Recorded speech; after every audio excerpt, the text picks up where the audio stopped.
Hi, everyone. Thank you so much for joining us. It is National Preparedness Month, and we have several topics to talk about today. But I am really excited that we are in National Preparedness Month. This is the biggest month of the year for us. We've got a lot of stuff going on. So we'll talk a little bit about that. But again, our Ready Fairfax program is our preparedness program. We can come out and do presentations. We educate the community on how to prepare for, respond to, and recover from emergencies. And we have a couple different classes, and one we're going to highlight in today's presentation if you guys are interested in learning more. So resolve to be ready in 2023. We have covered a lot of topics this year. We only have 3 topics left.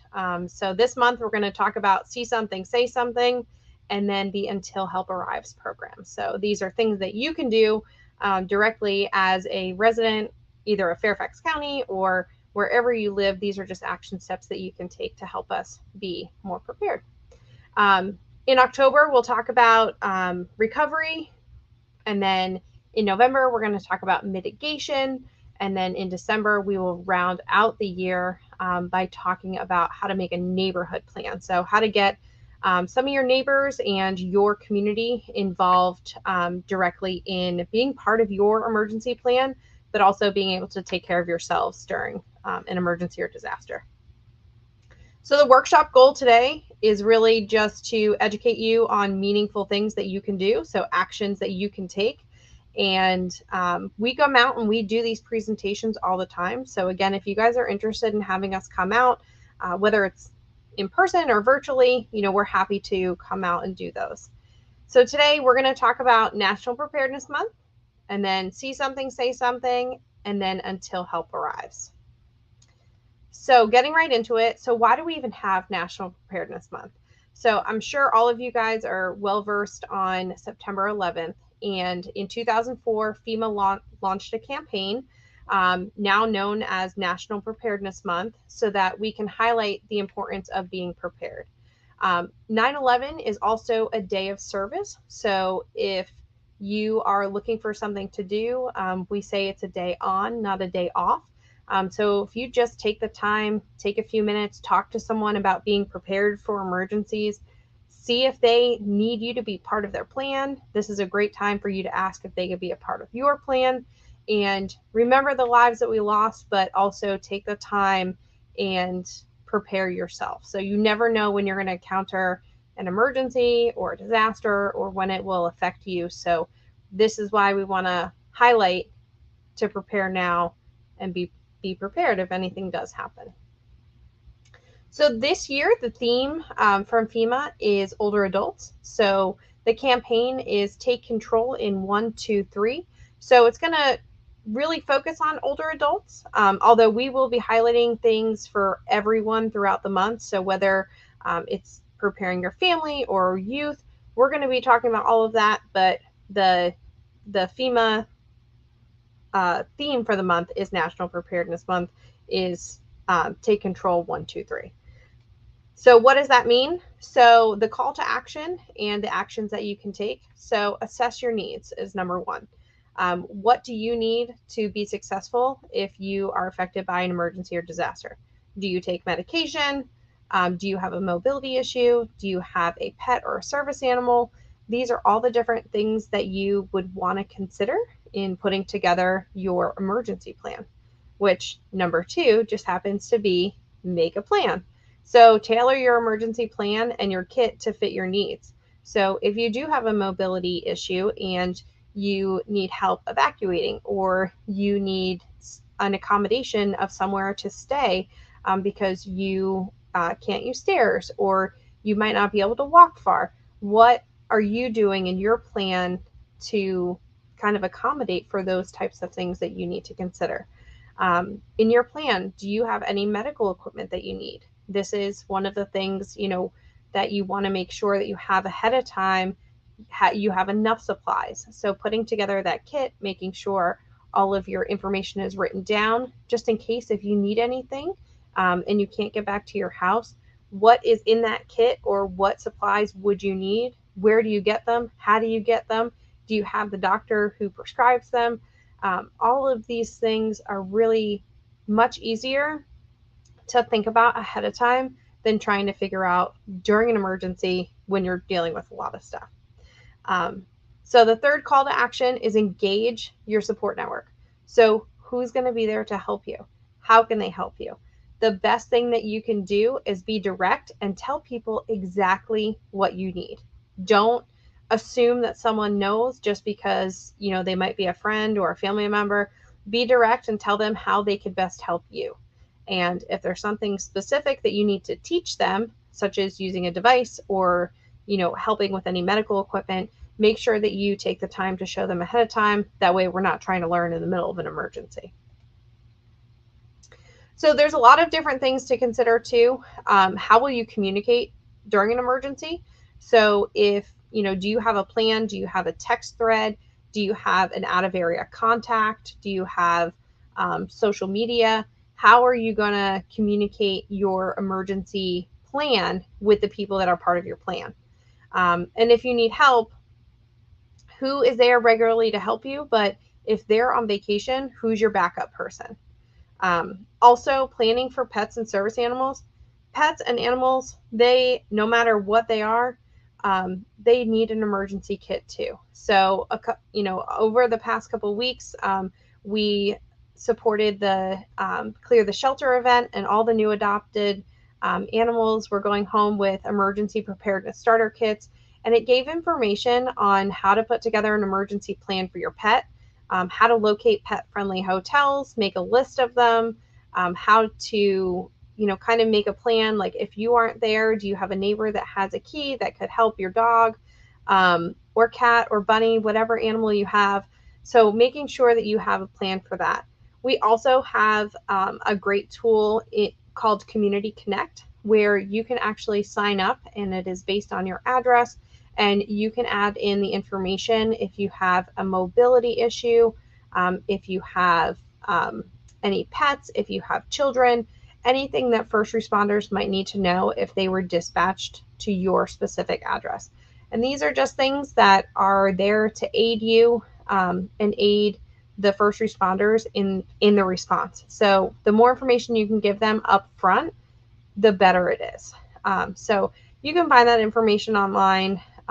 We have a blog post about it, and that's the other thing. You should sign up for our emergency blog because there's a lot of great information that comes out on a regular basis so that you can learn about these types of services.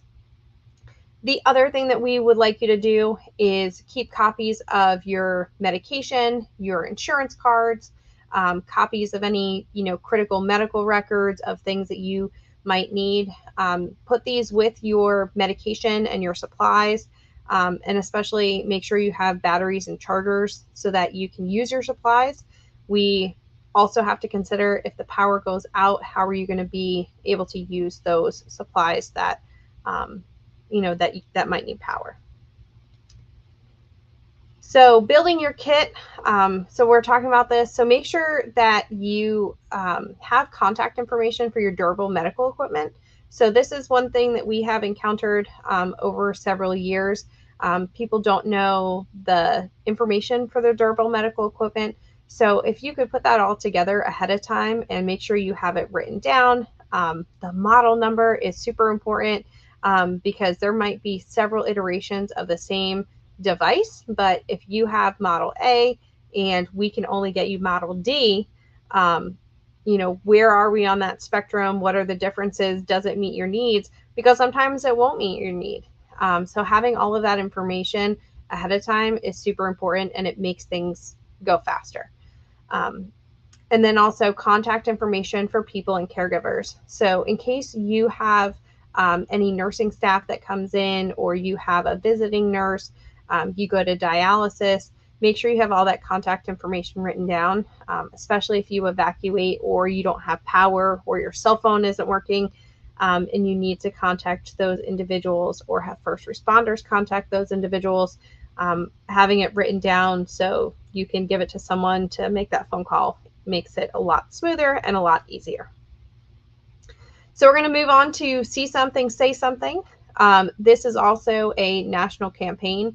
So September 25th is National See Say Day. So if you see something, say something. This is a campaign just to raise public awareness and the importance of reporting suspicious activity when you see it. We always encourage you, if something doesn't seem right and it doesn't feel right, it's probably not right. And it's always better to say something than to say nothing. You can always call into our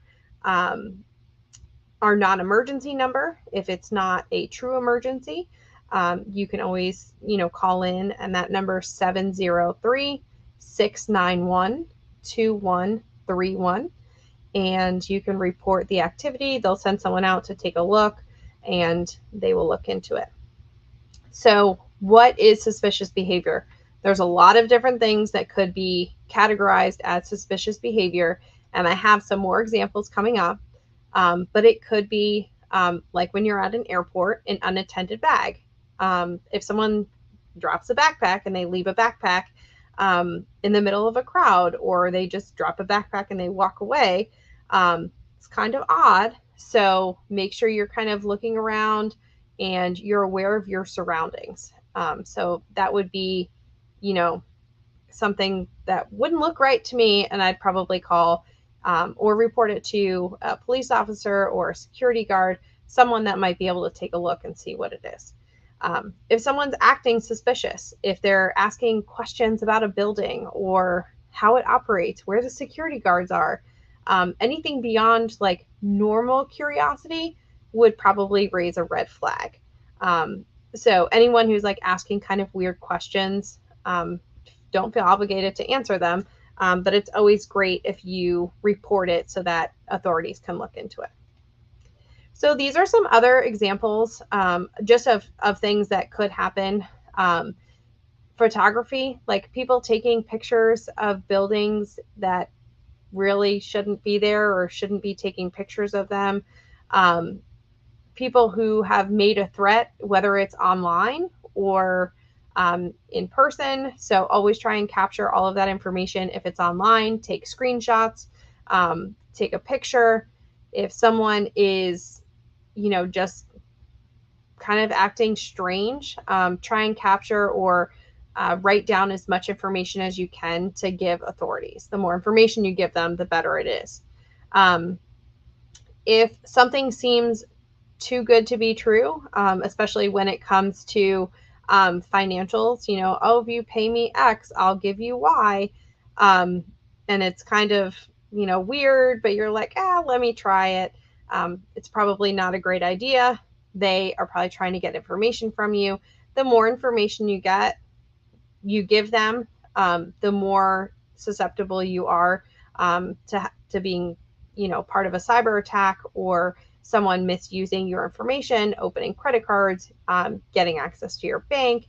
So you want to make sure that you keep all of that information as close to you and as confidential as you can.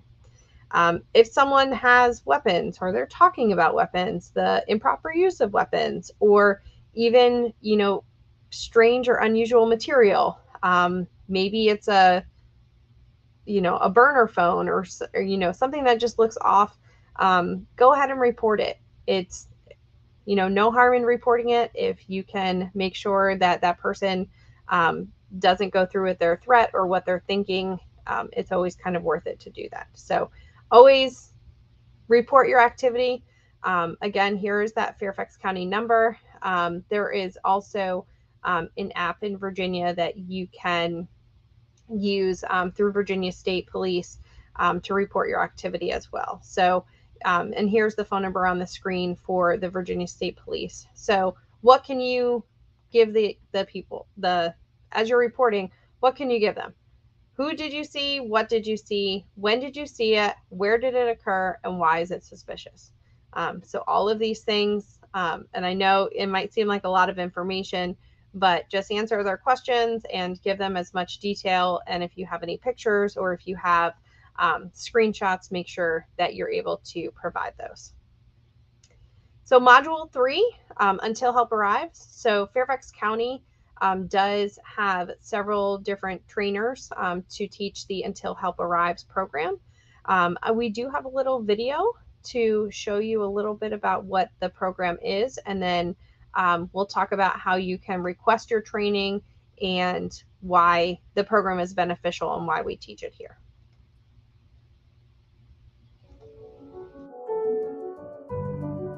It was a little strange to sit down to someone that you've never met before and decide that you're going to grab their hand and tell them everything is okay. I screamed. That's all I remember doing at that moment. I knew I was going to wreck. I remember feeling like we had to do something immediately right now. The day started out like any other day. Wasn't cold, wasn't hot. My friend called me that morning and he said, I'm going to take out my Harley and you got your new bike. And so let's just go out and have some fun. All of a sudden, I see the woman on the motorcycle just flying through the air. I just remember saying, stop the car. I remember getting thrown headfirst over the motorcycle. And I heard them say, don't move, please don't move. Blood was streaming down and it went on into the gutter. There's still the mark of the blood. And then when we pulled up and saw her, blood was rushing down out of her leg and into the gutter. My husband's cousin took his shirt off and immediately started applying pressure to stop the bleeding. Keneal was holding my hand. I remember that distinctly. She was saying, you're going to be okay. And to hear those words were so important. I really feel bystanders have a responsibility to act. Don't be afraid. You're not going to hurt yourself. You're not going to hurt the patient. All you'll do is help, even if it's just a comforting hand. Doing something is better than doing nothing. That helps us more than they would ever realize. That can make all the difference between life and death.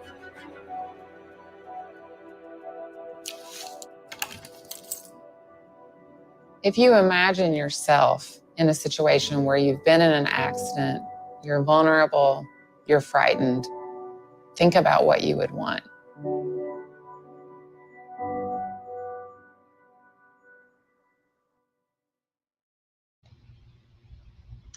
So a little bit of a powerful video, a little bit different than we're used to seeing. And, you know, sometimes we're talking about active shooter situations, but sometimes we are really just talking about being there, whether it's a car accident or some type of, you know, home invasion or someone falls. There's a lot of different situations where you might have to use the skills that you learn in the Until Help Arrives training. So what could you learn in the training? So we go over a lot of different techniques on how to help someone, whether, you know, they are not breathing, whether they have a gunshot wound, whether they have injuries from an accident, all the different things that you can do. These techniques include applying a tourniquet, making sure that you can stop the bleed, and how to kind of notice the signs and what techniques you should be using. Doing something is always better than doing nothing. Just like they said in the video, you know, it could be a life and death situation, but it could also be, you know, you saving someone's life because you decided to take the action. So it only takes 3 to 5 minutes for someone to bleed out. If you are there and you can help at least apply pressure or apply a tourniquet, apply a makeshift tourniquet, you doing something is better than doing nothing. So, you know, we always want to ensure that you're safe. So your safety comes first. If you are in a safe situation, you know, where you can help someone, it, you know, could save their life, because it does take, you know, in some instances, 7 to 10 minutes for first responders to arrive.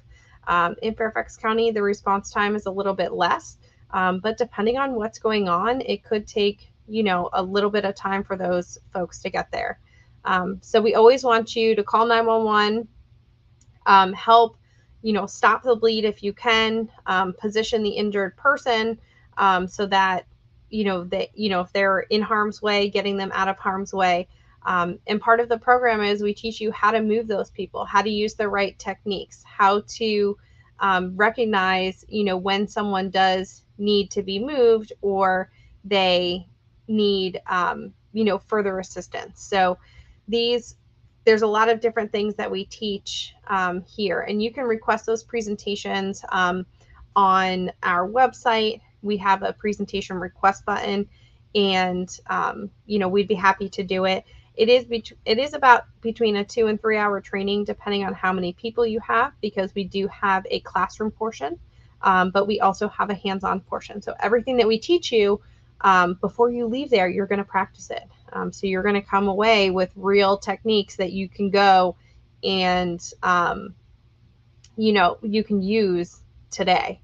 And also, we do allow kids that are 12 and older, with 12 to 18, with an adult to take the course. So if there is something that, if you do want to, have a child or someone younger take that course, that is totally fine.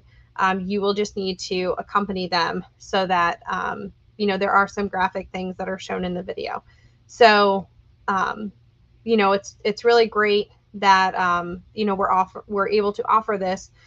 So if you would like this in your community, or you want to attend, we do have one session coming up in October that we're going to be doing at the McLean Community Center. So that'll be up on our website, on our calendar of events coming up. It'll be posted within the next week, and you'll be able to sign up. So please check that out if you have time. And then wrapping up, so what's next? So it is going to be October, and we are going to be talking about recovery. So our video will be posted. We won't be doing a live session in October because our schedules aren't syncing up for that month, but we will still be doing a webinar, and it'll be recorded, and we'll make sure we post it on social media and send it out in the newsletter for that month. So don't worry, we're not skipping anything, still providing all the content. You just won't have it live that day, but we're really happy to be able to do this webinar series. Here's our contact information. You can either request a presentation or any trainings online through that request button, or you can send an email to us, and that comes directly to me, and we will see what we can do to get everyone trained up. So thank you so much. I really appreciate you all joining, and if you have any questions, please let us know. Have a great night.